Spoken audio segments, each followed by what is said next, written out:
قد افلح بامراد ہو گیا، اپنی منزل کو پا گیا، ہمیشہ کی خوشیوں کو پا گیا۔ کون؟ المؤمنون، جس میں ایمان کی صفت تھی، ایمان والے۔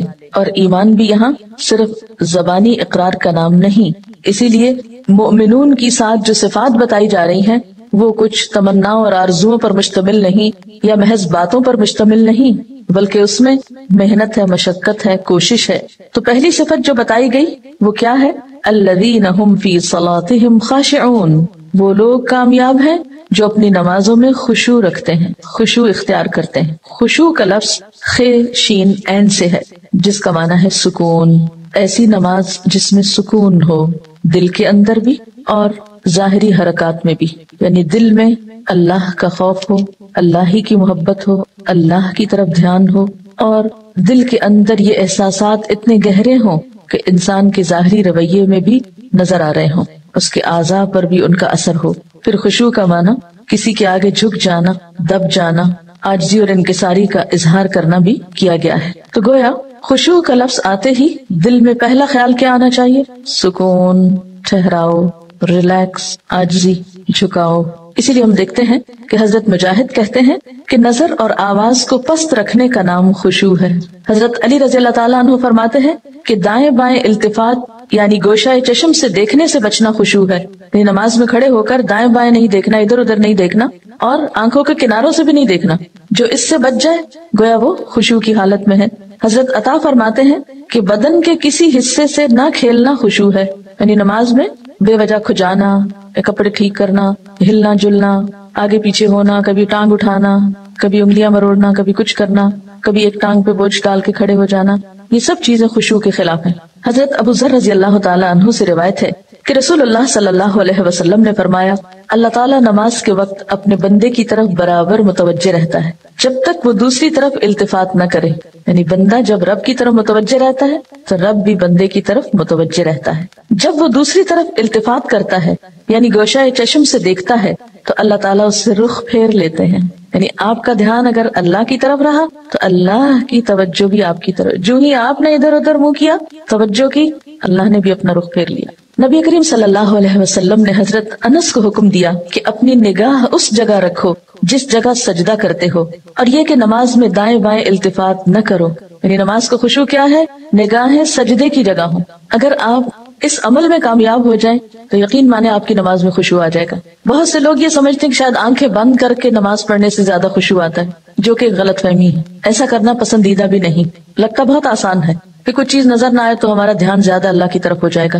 جو لوگ آنکھیں بند کر کے پڑھتے ہیں وہ آنکھیں کھول کر سجدے کی جگہ دیکھنا شروع کریں۔ اس میں یہ ہوتا ہے نا کہ جب ہم بچپن سے ایک طریقے پہ نماز پڑھ رہے ہیں، کبھی کسی نے ہمیں ٹوکا نہیں، کیونکہ ہم سب سے زیادہ مائنڈ اس وقت کرتے ہیں جب کوئی ہماری نماز کی اصلاح کرنا چاہے۔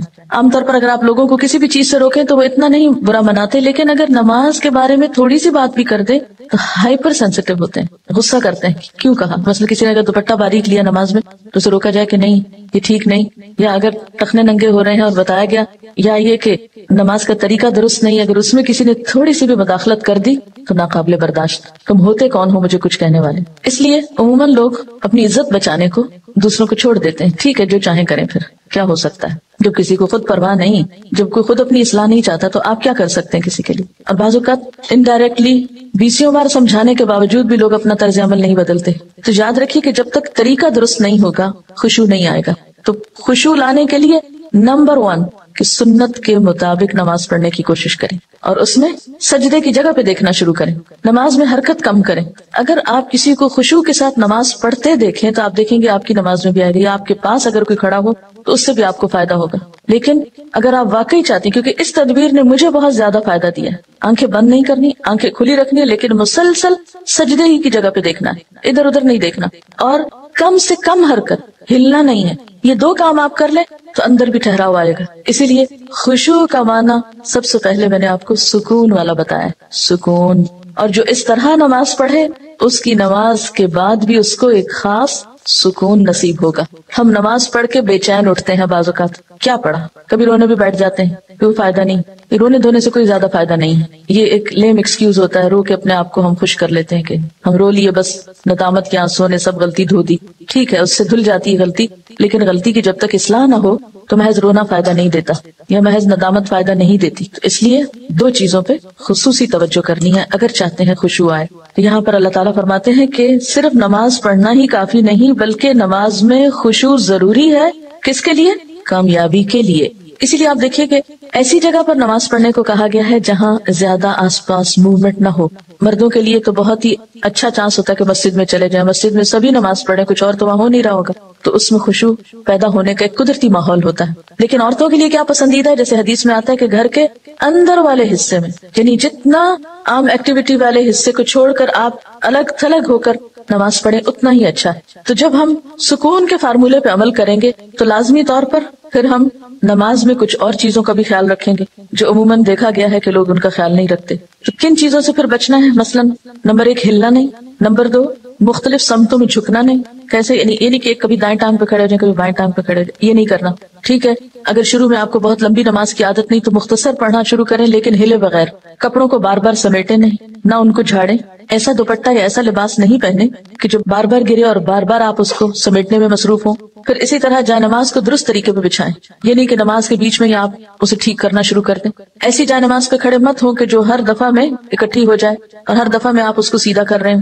پہلے جو کھجور کے درختوں کے پتے ہوتے تھے ان کے جو جائے نماز ملتے تھے، اگر آج آپ کو میسر ہو اور اس پر نماز پڑھنے کی کوشش کریں تو آپ دیکھیں گے خشوع میں اضافہ ہوگا. بالکل ایک نیچرل میٹ ہوتا ہے نا، اس کی اپنی ایک خوشبو بھی ہوتی ہے اور وہ اکٹھا نہیں ہوتا اور اس پر آپ کے ہاتھ پاؤں سب جم جاتے ہیں. یہ جتنی مخملی جائے نمازیں آ گئی ہیں اتنی ہی نماز میں خشوع ختم ہو گیا. کبھی پاؤں پھسل رہے ہوتے ہیں، کبھی ہاتھ پھسل رہے ہوتے ہیں. جس چیز پر آپ نماز پڑھتے ہیں اس کو بھی درست کرنے کی ضرورت ہے، وہ بھی مددگار ہے. اسی لیے آپ صلی اللہ علیہ وسلم نے نماز کے وقت سامنے نقش و نگار اور جائے نمازوں کے اوپر نقش و نگار اور ان چیزوں کو ناپسند کیا ہے کیونکہ یہ بھی نماز میں خلل انداز ہوتے ہیں. پھر اسی طرح تن کے بھی نہیں کھڑے ہونا چاہیے، یعنی بہت اکڑ کے نہیں کھڑے ہو بلکہ نارمل نیچرل ریلیکس طریقے سے کھڑے. بہت اونچی قرات نہ کریں. مثلاً اگر آپ تہجد میں یا نفل کسی میں ذرا سا زیادہ تلاوت کرنا چاہتے ہیں بہت چیخ چلا کے نہیں کریں. یا کہیں آپ امامت کرا رہے ہیں تو اس صورت میں بھی قرات میں عاجزی ہونی چاہیے کیونکہ وہ بھی خشوع میں اضافہ کرے گی. اسی طرح گا گا کر تلاوت کرنا یہ بھی درست نہیں. مصنوعی تکلف سے تلاوت کرنا، پھر اسی طرح نماز میں جمائیاں لینا اور لیتے چلے جانا نہیں، ان کو کنٹرول کریں. اسی طرح جلدی جلدی کرنا کیونکہ خشوع کیا ہے؟ سکون.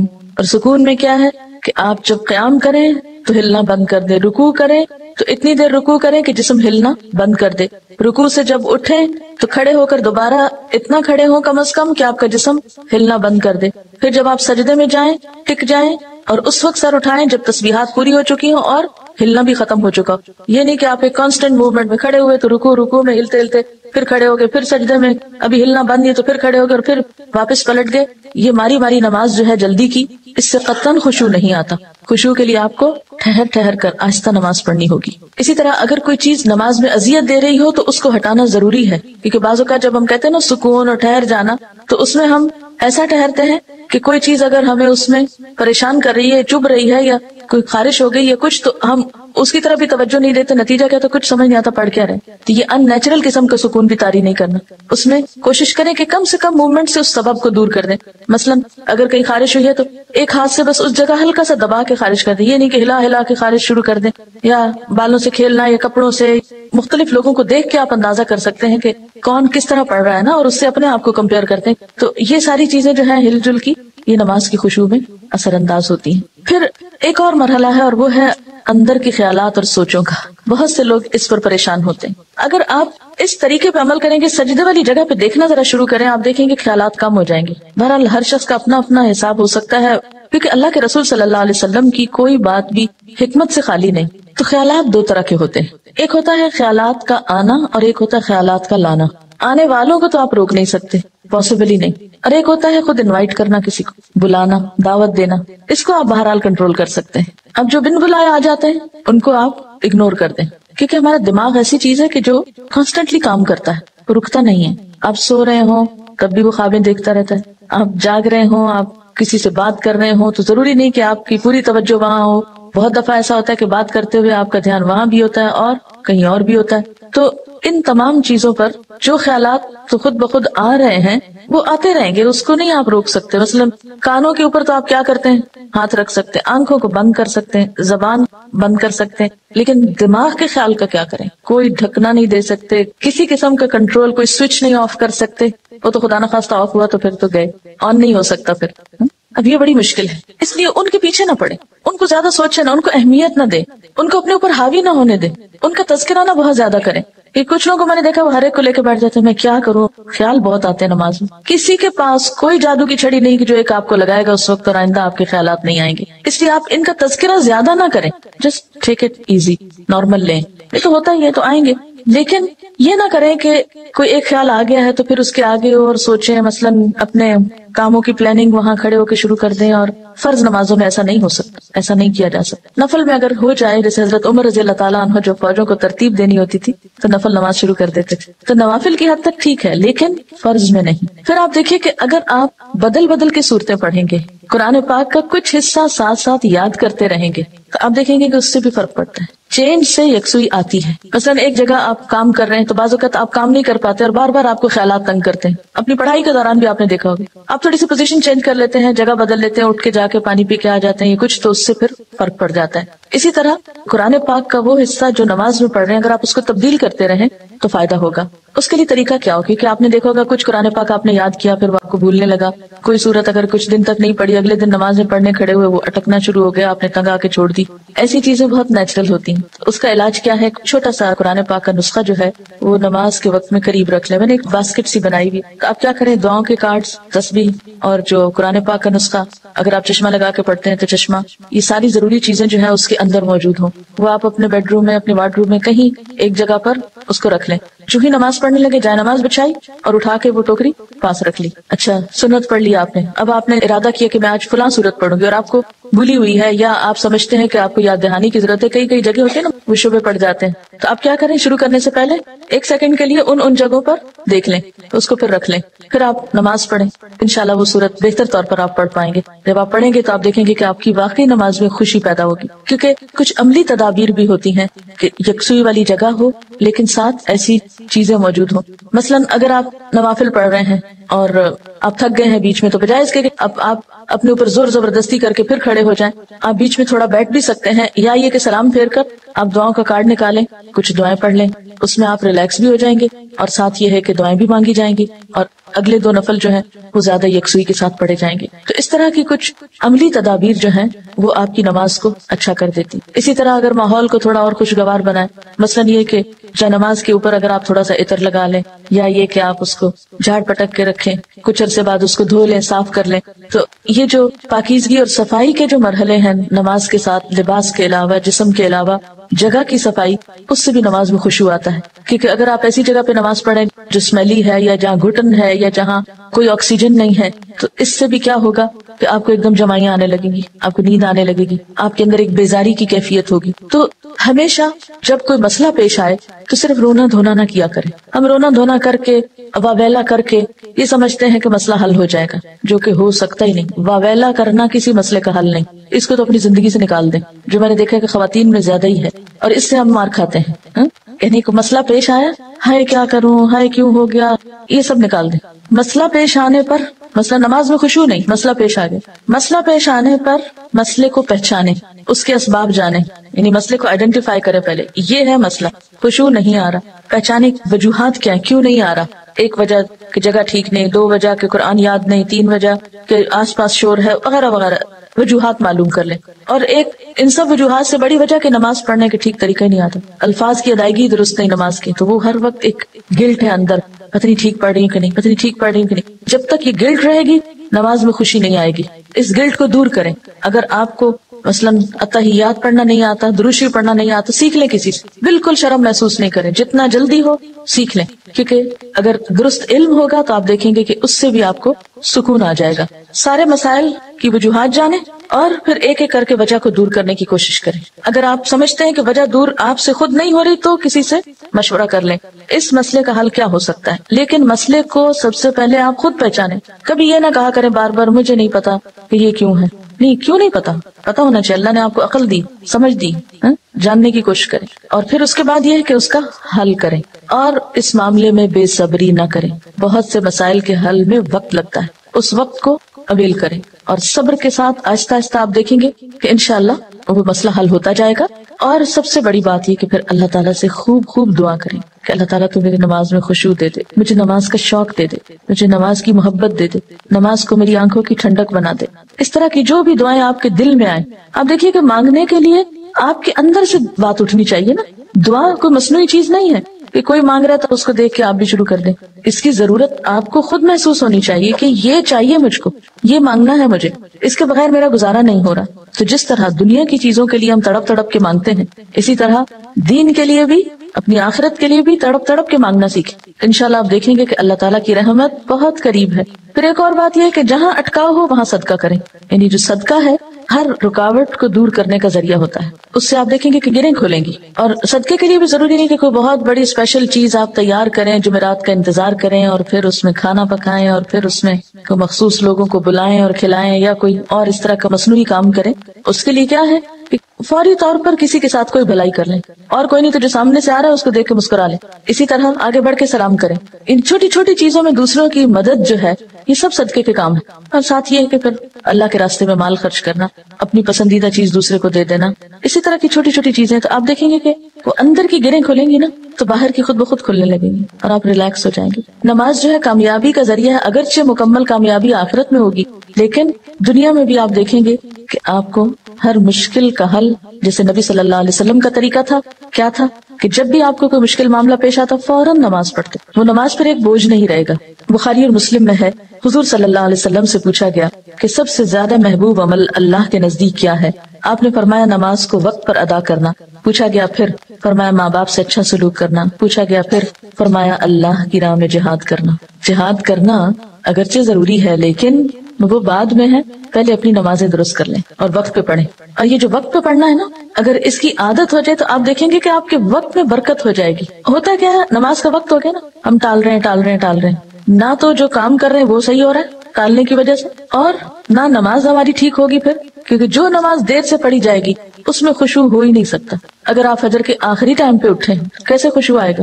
ٹینشن تو یہی رہے گی کہ سورج نہ نکل آئے یا نکل نہ چکا ہو. کوئی بھی نماز جو تاخیر سے پڑھیں گے، آپ وقت گزار کے پڑھیں گے، وہ خشوع سے خالی ہو جائے گی، خود بخود آٹومیٹیکلی پھیکی ہو جائے گی. اس لیے کوشش کریں، یعنی اگر آپ خشوع لانا چاہتے ہیں تو پہلی کوشش کہاں سے شروع ہو کہ وقت پر اور اول وقت میں. حضرت ابو درداء سے روایت ہے کہ رسول اللہ صلی اللہ علیہ وسلم نے فرمایا سب سے پہلی چیز جو امت سے اٹھ جائے گی یعنی سلب ہو جائے گی وہ خشوع ہے، یہاں تک کہ قوم میں کوئی خاشع نظر نہ آئے گا. بہت سے لوگ نماز پڑھیں گے مگر کوئی خاشع نظر نہ آئے گا. حدیث میں آتا ہے ایک مرتبہ نبی صلی اللہ علیہ وسلم نے ایک شخص کو دیکھا کہ نماز پڑھ رہا ہے، ساتھ ساتھ داڑھی کے بالوں سے کھیلتا جا رہا ہے. اس پر آپ نے فرمایا لو خشع قلبہ خشعت جوارحہ، اگر اس کے دل میں خشوع ہوتا تو اس کے جسم پہ بھی خشوع طاری ہو جاتا. تو آخری بات یہ ہے کہ ظاہری خشوع جب آتا ہے جب دل میں خشوع، دل اللہ کے آگے جھکا ہوا، اور اگر دل دنیا کی یادوں میں اور دنیا کے قصوں میں مشغول ہو تو پھر خشوع نہیں آ سکتا. اسی لیے فوراً بات کیا فرمایا، والذین هم عن اللغو معرضون، اور وہ لوگ جو لغو سے اعراض برتتے ہیں، لغو سے منہ موڑتے ہیں.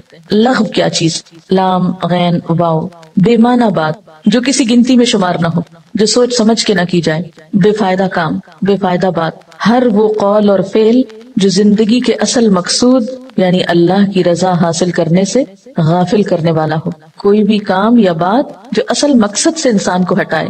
بات یہ ہے کہ اسلام کا حسن یہی بتایا گیا ہے، من حسن اسلام المرء ترکہ ما لا یعنی. انسان کے اسلام کا حسن یہ ہے کہ ان باتوں کو چھوڑ دے جس سے اس کا کوئی مطلب نہیں، یعنی جو بے فائدہ ہیں، فضول ہیں. سچا ایمان انسان کے اندر ایک ایسی تڑپ پیدا کر دیتا ہے کہ انسان کی گفتگو، اس کے رویے، اس کی ہر چیز میں تبدیلی آتی، اس کے اندر ایک خاص قسم کی سنجیدگی آتی. اور بے فائدہ کاموں میں وقت ضائع کرنا اسے سب سے زیادہ مشکل لگتا ہے. جیسے بے مقصد لوگوں کو کوئی مفید کام کرنا مشکل لگتا ہے، کوئی سنجیدہ کام مشکل لگتا ہے، اسی طرح سچے مومنوں کو بیکار کام کرنے بہت مشکل لگتے ہیں، وقت ضائع کرنا بہت مشکل لگتا ہے. اسی لیے ان کا طریقہ کیا ہوتا ہے کہ وَإِذَا مَرُّوا بِاللَّغْوِ مَرُّوا کِرَامًا، جب ان کا لغو پر گزر بھی ہوتا ہے، یعنی لغو میں مبتلا ہونا تو دور کی بات، وہ اس کے پاس سے بھی گزرتے ہیں تو مروا کراما، بہت معزز طریقے سے گزر جاتے ہیں. سورۃ القصص میں آتا ہے وَإِذَا سَمِعُوا اللَّغْوَ أَعْرَضُوا عَنْهُ، جب کوئی لغو بات سنتے ہیں تو اس سے اعراض برتتے ہیں. وَقَالُوا لَنَا أَعْمَالُنَا وَلَكُمْ أَعْمَالُكُمْ، اور کہتے ہیں ہمارے لیے تو ہمارے کام ہے اور تمہارے لیے تمہارے کام، تمہاری دلچسپیاں اور ہیں ہماری اور ہیں، تمہارا کام اور ہے ہمارا اور ہے. تو اس کا کیا یہ مطلب ہے کہ اسلام میں کسی تفریح کی، کسی انٹرٹینمنٹ کی، کسی دلچسپ چیز کی کوئی گنجائش نہیں؟ کیا آپ کوئی کھیل کود نہیں کر سکتے یا آپ کوئی بھی انجوائمنٹ کا کام نہیں کر سکتے؟ ایسا نہیں ہے، کر سکتے ہیں، لیکن مومن کے یہ کام بھی بامقصد ہوتے ہیں. مثلا صحابہ کرام کی تفریح کیا ہوتی تھی؟ تیر اندازی، نیزہ بازی، تیراکی، نشانہ بازی. ایک حدیث میں آتا ہے نا کہ علموا اولادکم السباحہ والرمایہ، اپنی اولاد کو سباحہ یعنی تیراکی سکھاؤ، تیر اندازی سکھاؤ، گھڑ سواری سکھاؤ. اسی طرح صحابہ کرام کے درمیان دوڑنے کے مقابلے ہوتے تھے. آپ کو یاد ہوگا کہ یہ مقابلہ تو خود حضور صلی اللہ علیہ وسلم اور حضرت عائشہ کے درمیان بھی ہوا اور 2 مرتبہ کا ذکر ملتا ہے. یعنی کھیل ایسا ہو کہ جو انسان کو بیکاری کی طرف نہ لے جائے، بلکہ ایسا کھیل ہو کہ جو بامقصد ہو، جس کا کچھ نتیجہ حاصل ہو.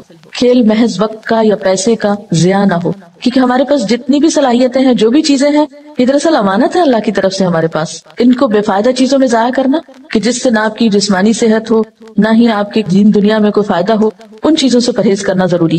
اسی طرح کیا آپس میں میل ملاقات نہیں کر سکتے، آپس میں بات چیت نہیں کر سکتے؟ ہر وقت کام ہی کرنا چاہیے؟ یہ نہیں ہے اس کا مطلب. اس کا مطلب یہ ہے کہ آپ بات چیت کر سکتے ہیں، لیکن بےہودہ باتوں سے منع کیا گیا. فضول باتیں جن کا کوئی نتیجہ نہ ہو، غیبت، جھوٹ، فحش گفتگو، کسی کا مذاق اڑانا، ان چیزوں سے منع کیا گیا ہے. جب لغو سے ہم بچتے ہیں تو ہماری انرجی سیو ہوتی ہے نا، تو پھر وہ انرجی مثبت اور تعمیری کاموں میں لگتی ہے. ورنہ لغویات میں بھی بہت سی انرجی، مال، وقت ضائع ہوتا ہے. تو نماز میں خشوع کے لیے نسخہ کیا ہے؟ لغو سے بچنا. اسی لیے ان دونوں کو ساتھ ساتھ ذکر کیا گیا ہے. اور وہ لوگ لغو سے اعراض برتتے ہیں، لغو سے ان کو کوئی دلچسپی نہیں ہوتی، کیونکہ ان کے نزدیک دنیا کوئی کھیل تماشے کی جگہ نہیں ہے، انجوائمنٹ کی جگہ نہیں ہے. یہ تو امتحان کی جگہ ہے. عمر اور وقت کسی مقصد کے تحت ملا ہے. وقت کاٹنے کی چیز نہیں، استعمال کرنے کی چیز ہے. اس سے یہ پتہ چلتا ہے کہ مومن کا ٹیسٹ مختلف ہوتا ہے دوسرے لوگوں کی نسبت. جس کے اندر اللہ کی محبت سما جاتی ہے، پھر اس کو کوئی ایسا کام پسند ہی نہیں آتا، کسی ایسی چیز میں دل ہی نہیں لگتا کہ جو اللہ کو ناراض کرنے والی. بالکل ایسے نہیں جیسے آپ کے دل میں کسی بھی چیز کا شوق ہو، کوئی بھی آپ کی پسندیدہ چیز ہو، تو اس کے علاوہ دوسری چیزوں کی طرف آپ کا دھیان ہی نہیں جاتا. خود بخود وہ چیز آپ کو اپنے اندر اتنا مشغول کر لیتی کہ دوسری چیزیں آپ کو اٹریکٹ ہی نہیں کرتی. کہتے ہیں نا، 2 عالم سے کرتی ہے بیگانہ دل کو، عجب چیز ہے لذت آشنائی. جس شخص کو اللہ تعالیٰ کی معرفت ہو جاتی ہے، پھر اسے یہ دنیا اور وہ دنیا ایک طرح سے بیگانی لگتی کہ اس کا اصل مقصود اللہ کی ذات. دنیا میں ضرورت کے تحت رہتا ہے، دنیا استعمال کرتا ہے، میل ملاقات کرتا ہے، سب کچھ کرتا ہے، لیکن بیگانوں کی طرح ان سب چیزوں کو اپنا نہیں سمجھتا. اور وہ ہیں بھی کب؟ کون سی چیز اپنی؟ کوئی بھی چیز پرماننٹلی اپنی نہیں. جو بھی ہے سب امانتے ہیں اور چھوڑ کے جانے کی چیزیں ہیں. ایسے ہی لوگوں کا پھر دل جنت میں لگ جائے گا، کیونکہ وہاں پر کیا ہوگا؟ لا تسمع فیہا لاغیہ، وہاں کوئی لغو بات سننے کو ملے گی ہی نہیں. تو جن کا یہ ٹیسٹ ڈیولپ ہی نہیں ہوا، ان کے لیے تو پھر جنت میں رہنا بھی دوبھر ہوگا نا. یعنی جن کی ساری دلچسپیاں لغو میں ہیں، فضول بیکار باتوں میں ہیں، وہ وہاں جا کر تو پھر بور ہی ہوں گے، کیونکہ ان کے ٹیسٹ کی کوئی چیز وہاں نہیں ہوگی. تو جنت میں جانے کے لیے صرف ایمان کا دعویٰ کافی نہیں، اپنے ٹیسٹ کو بدلنے کی بھی ضرورت ہے. والذین ھم للزکاۃ فاعلون، زکوٰۃ کے کرنے والے ہوتے ہیں. اب جیسا کہ شروع میں نے بتایا تھا کہ سورت مکی ہے، تو مکی صورتوں میں بھی زکوٰۃ کا حکم ملتا ہے. لیکن زکوٰۃ کیسے دی جائے، کتنی دی جائے، نصاب کیا ہے، شرع کیا ہے، اس کے لیے مدت کتنی ہے، یہ ساری تفصیلات مدینہ میں دی گئی. تو یہاں زکوٰۃ سے ایک مراد تو صدقہ خیرات ہے، کیونکہ زکوٰۃ کا جو لفظی معنی ہے وہ ہے بڑھنا، نشو نما پانا، عمدہ بنانا، پاک کرنا. زے کاف یہ سے زکیون ہوتا ہے، کسی چیز کو عمدہ بنانا، اس کی اصلاح کرنا، اسے آگے بڑھانا. اسی سے لفظ تزکیہ نکلا ہے، جسے تزکیہ نفس کے لیے ہم استعمال کرتے ہیں. تو تزکیہ نفس کا مطلب پھر کیا ہوا کہ نفس کو روحانی آلائشوں سے پاک کرنا، برے اخلاق سے پاک کرنا، حسد، بغض، حرص، لالچ، طمع، شرک، ریاکاری، غیر اللہ کی محبت، ان چیزوں سے پاک کرنا. یعنی پہلے تو آپ لفظ زکوٰۃ کو سمجھیں. زکوٰۃ کا لفظ سنتے ہی یا بولتے ہی ہمیں فوراً مال کی زکوٰۃ یاد آتی ہے. ٹھیک ہے، یہ لفظ مال کی زکوٰۃ یا مال کی پاکیزگی کے لیے ہی اصطلاح میں استعمال ہوتا ہے، لیکن چونکہ مکی صورت ہے تو یہ اس خاص اصطلاح کے طور پر استعمال نہیں ہو رہا لفظ. یہاں زکوٰۃ ایک جامع لفظ کے طور پر استعمال ہو رہا ہے، جس میں صرف مال کی پاکیزگی نہیں بلکہ نفس کی پاکیزگی بھی، خیالات کی، اخلاق کی، کردار کی، ان تمام چیزوں کی پاکیزگی مراد ہے۔ اور صرف پاکیزگی بھی نہیں بلکہ ان کی اچھی نشو و نما، ان کی اصلاح، ان کو بڑھانا۔ تو والذین ھم للزکاۃ فاعلون، اور وہ لوگ تزکیے کے طریقے پر عمل کرنے والے ہوتے ہیں، یعنی ایسے افعال، ایسے اعمال اختیار کرتے ہیں کہ جس سے ان کے نفس اور کردار کا تزکیہ ہوتا ہے، یعنی مسلسل صفائی کر رہے ہوتے ہیں اور اچھی چیزوں کی نشو و نما کر رہے ہوتے ہیں۔ تو بالکل آپ اپنے گارڈن کو ذہن میں رکھیں یا زمین کے کسی بھی ٹکڑے کو جو آپ کے گھر میں کچا ہو، تو آپ کا طریقہ اس کے ساتھ دو طرح کا ہو سکتا ہے۔ بعض لوگ کیا کرتے ہیں، اس حصے کے اوپر کوڑا کچرا پھینک کر اس کو دم کر دیتے ہیں، اور بعض لوگ اس حصے کو صاف ستھرا کر کے اس کو تیار کر کے اس میں تھوڑا بہت کچھ گرو کر دیتے ہیں۔ یہ جو ہمارا ہم ہے یا ہم انسان ہے، یہ اللہ کی طرف سے ایسے ہی جیسے ایک زمین کا ٹکڑا ہمیں ملا۔ کچھ لوگ تو اس کی پرواہ نہیں کرتے، اپنے آپ کو ضائع کرتے ہیں، اپنی صلاحیتوں کو، جو کچھ بھی انسان کو ملا، اور کچھ لوگ اس کو مسلسل سنوارنے میں لگے رہتے ہیں، اچھی باتیں، اچھے اخلاق، اچھی چیزیں سیکھتے چلے جاتے ہیں، اس کو ہرا بھرا رکھتے ہیں۔ کیونکہ یاد رکھیے کہ زمین کا کوئی بھی ٹکڑا، پھر گارڈن ہی کی مثال لے لیجئے، ضروری نہیں کہ ہر ایک کے پاس گارڈن ہی ہو اور کوئی بہت بڑا گارڈن ہو، اس سے مراد کوئی بھی چھوٹی سی کیاری، کوئی چیز جو عام طور پر گھروں میں تھوڑا سا حصہ کچھ نہ کچھ بچ جاتا ہے، یا نہیں بھی گھروں میں تو کہیں پر بھی اس کو آپ ذہن میں رکھیے کہ ہمارے سڑکوں کے آس پاس بہت سی کچی زمینیں ہیں۔ بحیثیت قوم ہی دیکھ لیجئے کہ ہم ان سب جگہوں کے ساتھ کیا معاملہ کرتے ہیں۔ چائنیز کے بارے میں آپ نے سنا ہوگا کہ کوئی چھوٹا سا حصہ بھی وہ خالی نہیں چھوڑتے، وہاں بھی کوئی نہ کوئی سبزیاں اگا لیں گے، کچھ نہ کچھ کریں گے۔ ہمارے ہمسائے میں اسلام آباد میں چائنیز رہتے تھے، تو میں نے دیکھا کہ انہوں نے اپنی کیاریوں میں پھول وول نہیں، سبزیاں سب اگائی ہوئی تھی، اور عجیب و غریب قسم کی سبزیاں جو عام طور پہ یہاں نہیں ہوتی۔ تو انہوں نے یہ دیکھا ہوگا کہ بازار میں تو یہ چیز ملتی نہیں، تو بجائے واویلا کرنے کے، رونا دھونا مچانے کے، کیوں نہ اپنے ہی گارڈن میں لگانے کا تجربہ کیا جائے، اور اگا لی انہوں نے۔ اللہ نے تو یہ زمین ہمیں استعمال کے لیے دی ہے، اس دنیا میں کچھ کرنے کے لیے دیا ہے، چاہے تو ہم اس کی مسلسل نشو و نما کرتے رہیں، اس میں نئی نئی چیزیں لگاتے رہیں، کیونکہ زمین کے ساتھ بھی یہ ہوتا ہے نا کہ آپ ایک فصل اگاتے ہیں، پھر وہ ختم ہو جاتی ہے، پھر دوسری اگاتے ہیں، پھر تیسری اگاتے ہیں، یا ہر تھوڑے عرصے کے بعد آپ اس کی کانٹ چھانٹ کرتے ہیں۔ کوئی بھی پودا ایسا نہیں کہ جس کو آپ ایک دفعہ لگا کے غافل ہو جائیں۔ اگر آپ لگا کے غافل ہو جائیں گے تو اس کے اندر وہ نکھار اور خوبصورتی اور وہ رونق نہیں ہوگی کہ جو ہونی چاہیے۔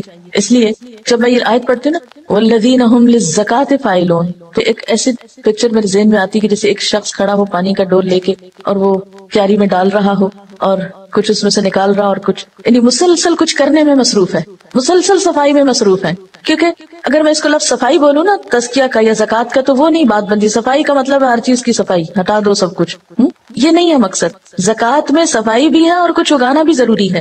صرف آپ نے آئسولیٹ ہو کے کہیں بیٹھ نہیں جانا کہ ہم تو سب دنیا کے جھنجھٹوں سے آزاد ہو گئے، نہیں، یہ کافی نہیں۔ مسلسل کچھ اپنے اندر سکلز ڈیولپ کرتے رہیں، کچھ اپنے آپ کو سکھاتے رہیں، اچھی عادات پیدا کرتے رہیں، اور پھر یاد رکھیے جو اچھی چیز ہم پیدا کرتے ہیں کچھ عرصے کے بعد پھر ہمیں بھولنے لگتی ہے، پھر اس کو دوبارہ تر و تازہ کرنے کی ضرورت ہوتی ہے، یعنی وہ لگے رہتے فاعلون۔ اب آپ دیکھیے کہ اگرچہ یہ سارے فاعل کے صیغے نا، مؤمنون، خاشعون، معرضون، فاعلون، اس میں فعل کا صیغہ بھی ہو سکتا تھا کہ وہ کرتے ہیں، یا فاعلون بھی ہو سکتا تھا، لیکن فاعلون میں ایک طرح سے استمرار بھی آتا ہے نا، بس کر رہے ہیں کر رہے ہیں کر رہے ہیں۔ والذین ھم للزکاۃ فاعلون، کیے جا رہے ہیں، لگے رہتے ہیں اس کام میں تاکہ وہ فصل کاٹ لیں۔ یعنی انسان کو اپنے آپ کو بنانے، سنوارنے اور کچھ بن جانے کا شوق ہوتا ہے نا، لیکن عموماً یہ شوق صرف ظاہریت تک رہ جاتا ہے ہمارا، اچھا لباس ہو، بالوں کی کٹنگ اچھی ہو، فلاں اچھا ہو، فلاں اچھا، لیکن جو حقیقت میں اندر کی علائشیں ہیں، اندر جو گھن لگے ہوئے ہیں، ان کی طرف توجہ نہیں جاتی، اور جب تک اندر کھوکھلا ہے تو اوپر کی آرائش اور زیبائش آپ کو زیادہ فائدہ نہیں دے سکتی، وہ وقتی ہوگی۔ جیسے میک اپ سے آپ وقتی طور پر تو خوبصورت لگ سکتے ہیں، لیکن اگر آپ کی صحت حقیقی معنوں میں اچھی اور آپ انرجیٹک ہیں تو میک اپ کے بغیر بھی آپ بہت اچھے لگیں گے۔ یعنی ان اٹینڈیڈ اور بنجر چھوڑ کے آپ کل جنت میں جا کے اچانک تو سب کچھ نہیں پائیں گے، یہی اگانا پڑے گا۔ دنیا آخرت کی کھیتی ہے نا، یہاں کھیت لگائیں گے تو کل راحت پائیں گے۔ والذین ھم لفروجہم حافظون، اور وہ لوگ جو اپنی شرمگاہوں کی حفاظت کرتے ہیں۔ فروج فرج کی جمع ہے، اور حافظون اس میں دو چیزیں آتی۔ پہلی بات تو یہ کہ اپنے مقامات سطر کو ڈھانپتے ہیں، جو حصے چھپانے چاہیے ان کو چھپا کے رکھتے ہیں، پوریاں لباس نہیں پہنتے کہ لباس پہن کے بھی ننگے نظر آتے ہوں۔ اور دوسری بات یہ کہ اپنی عزت و عصمت کی، اپنی پاک دامنی کی حفاظت کرتے ہیں، اپنی شہوانی خواہشات کو کنٹرول میں رکھتے ہیں۔ الا علی ازواجہم او ما ملکت ایمانہم، سوائے اپنی بیویوں کے یا جن کے مالک ہیں ان کے دائیں ہاتھ، یعنی لونڈی۔ فإنہم غیر ملومین، پس بے شک وہ اس معاملے میں ملامت نہیں کیے جائیں گے۔ یہاں پر وہ لائق ملامت نہیں، یعنی وہاں اگر اپنی خواہشات کا اظہار کریں تو اس پر ملامت نہیں. تو اس سے پتہ چلتا ہے کہ سیکشل ڈیزائرز کی تسکین کے صرف 2 ہی مقامات ہیں، اور آج کے دور میں تو صرف بیوی ہے. اس کے علاوہ جو بھی اور طریقے ہیں وہ درست نہیں. دنیا میں جنسی تعلقات یا سیکشل ریلیشن شپس جو ہیں ان میں بہت افراط و تفریط پائی جاتی ہے. ایک نظریہ تو یہ ہے کہ ان سب چیزوں کو چھوڑ دینا چاہیے. اگر آپ نیک انسان بننا چاہتے ہیں اور پاکیزہ انسان بننا چاہتے ہیں تو ان چیزوں کا زندگی میں کوئی عمل دخل نہیں ہونا چاہیے. شادی کرنی ہی نہیں چاہیے، یا اس کا تصور بھی نہیں ذہن میں لانا چاہیے، اس کا خیال بھی نہیں آنا چاہیے، اور اپنے خیالات کو اس طرح پاکیزہ بنانا چاہیے کہ ایسی کوئی خواہش دل میں باقی نہ رہے، ایسی نفس کشی ہو، ایسا اپنے آپ کو مارا جائے کہ ایسا کوئی خیال تک دل میں نہ آئے. یہ سب غیر فطری ہے، یہ ایکسٹریمزم ہے. اسلام میں ایسی پاکیزگی نفس کا کوئی تصور نہیں. اسلام نے اس رویے کو عبادت نہیں بتایا.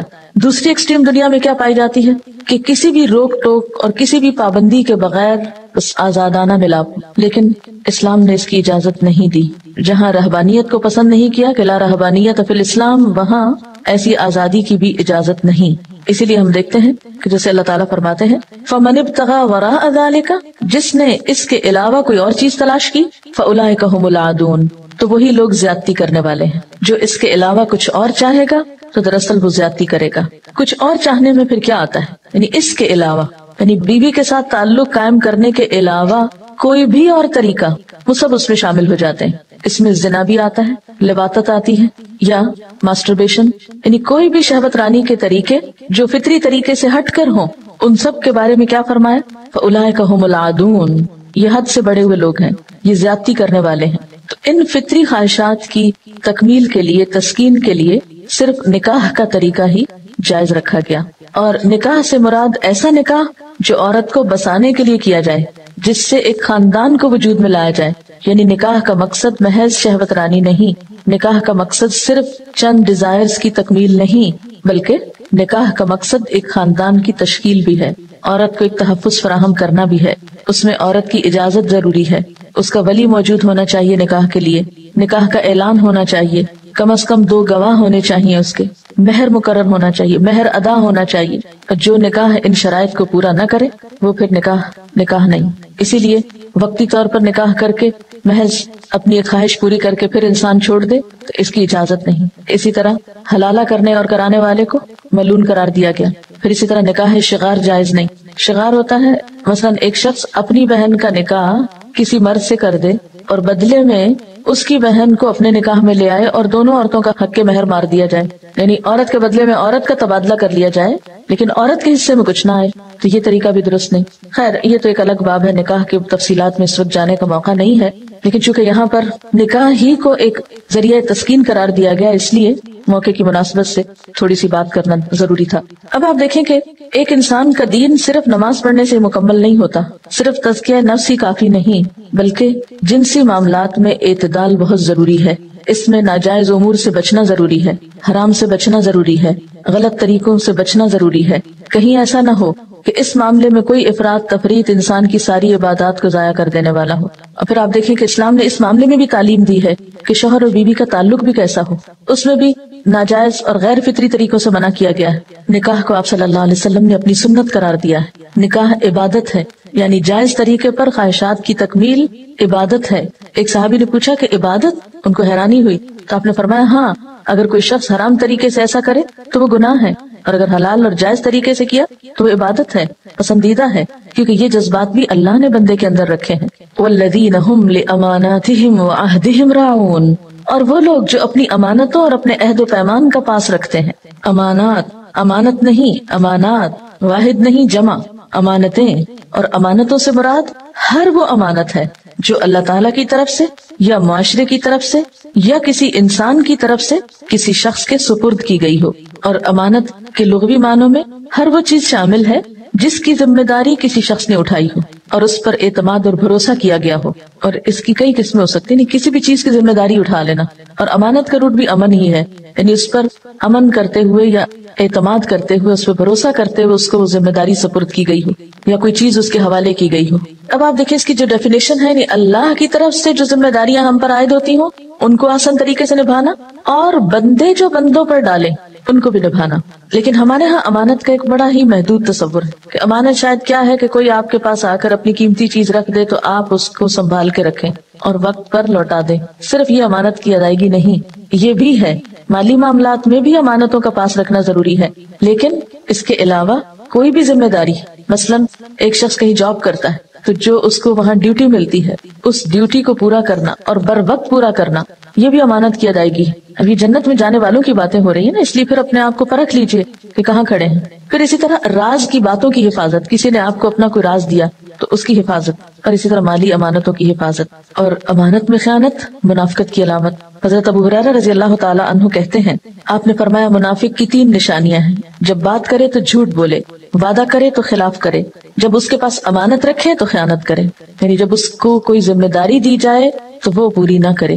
دوسرے لفظوں میں یعنی جو مال بھی ہم رکھاتے ہیں نا کسی کے پاس، تو وہ بھی تو ذمہ داری دے رہے ہوتے ہیں نا کہ بھئی اس کو سنبھالنا۔ کوئی بات کسی کو دے رہے ہیں، کوئی بات بتا رہے ہیں کسی کو، کوئی مشورہ کر رہے ہیں اور چاہتے یہ ہیں کہ یہ آگے نہیں بتائے، تو وہ بھی ایک امانت ذمہ داری ہے۔ اسی طرح کوئی ڈیوٹی دے دی جائے، خواہ گھر میں یا باہر کہیں جاب میں، تو وہ بھی ایک امانت۔ اس طرح اللہ کی طرف سے مثلاً اللہ نے ہمیں اولاد دی تو وہ کیا ہے؟ امانت ہے کہ تم ان کی تعلیم و تربیت کرو، تم انہیں کھلاؤ پلاؤ۔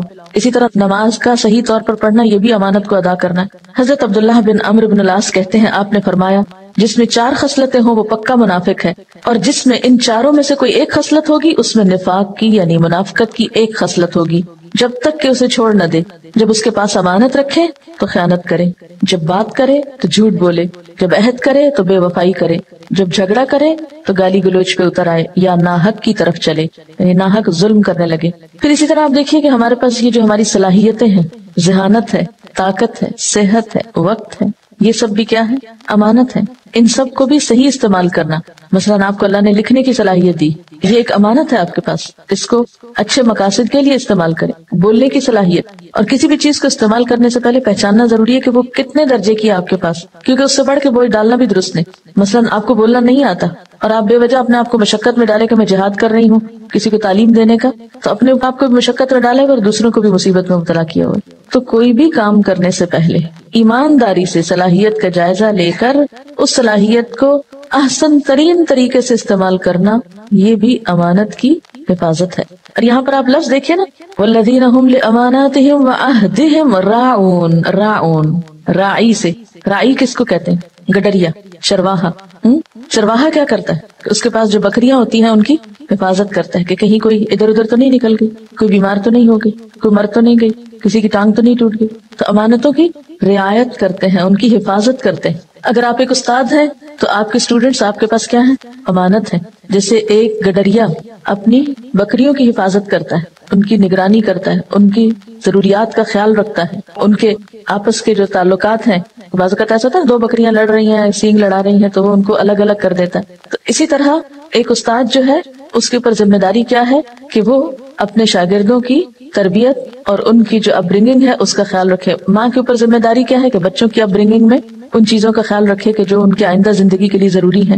اچھا، اسی طرح آپ دیکھیں کہ محفل کی باتیں جو ہوتی ہیں یہ بھی امانت ہوتی ہیں۔ المجالس بالامانہ، اگر ایک جگہ ایک بات ایک خاص کانٹیکسٹ میں ہوئی تو اسی کانٹیکسٹ میں دوسری جگہ ذکر کرنا چاہیے۔ یہ نہیں کہ کانٹیکسٹ ہٹا کے تو آپ صرف ایک بات اس میں سے آؤٹ آف کانٹیکسٹ جا کے دوسری جگہ کوٹ کریں اور وہ بات کچھ سے کچھ بن جائے، یہ بھی خیانت ہے۔ اور اہم ترین بات یہ کہ نبی صلی اللہ علیہ وسلم کا کوئی خطبہ اس بات سے خالی نہیں ہوتا تھا کہ لا ایمان لمن لا امانت لہ ولا دین لمن لا عہد لہ، کہ اس شخص کا ایمان ہی نہیں جس میں امانت نہیں، اور اس کا دین ہی نہیں جس میں عہد کی پابندی نہیں۔ تو یہاں پر صرف امانتوں کی بات ہی نہیں ہوئی بلکہ وعہدہم راعون، اپنے عہدوں کی بھی رعایت کرتے ہیں، نگرانی کرتے ہیں۔ اور عہد کیا ہے؟